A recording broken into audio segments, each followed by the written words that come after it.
oynayacağız. Ama şöyle dostlar, saç dostlar bu kadar Jet oynayacağız ama hilesiz oynayacağız. Tezə yüklədim. İmşqaram yüklədim mən üçün. After 5 years on the East Coast, it was time to go home. Zaten yeterli kadar var. İndi bir görev tamamlamayacağım. Sonra gezeriz sizinle.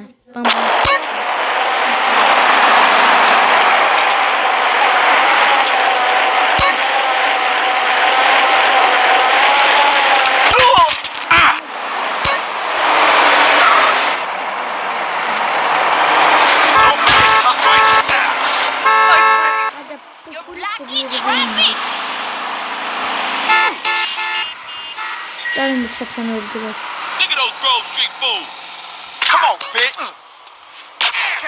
Ay, niye sataştım ben bunlara? Cümeyli. Ben de seyrettim buraya. Birinci de işte silahını alayım. Çünkü ulan silahı lazımdı da adamı. Hamısı bilirəm ki, bu silahları götürürəm. Sen de sana kanıt koyun. Ne yaşayın bu gideceğiz. Hola, ¿qué pues? Hello there. Güzel bir These lots is şey pretty calm lately. Mobilden These lots is pretty calm lately. Utterly compelling, yeah.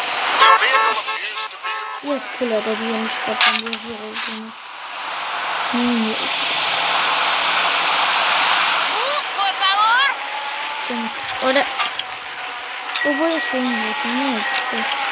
İşte bir ikiden görebiliyor. Ben bir ikiden görebiliyor da ben.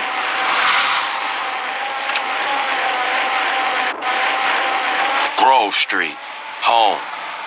At least it was before I fucked everything up. Don't make me repeat myself. Dostlar bunu koyacağım. Dostlar bunu koyacağım.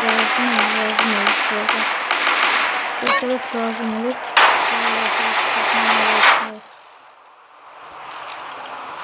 Oh. Bir dakika. Koyduğu bura. Bir iki tane silahımız var. Bir tane bu görevi edeyim. Başka şeyler geliyor. Buna getirin.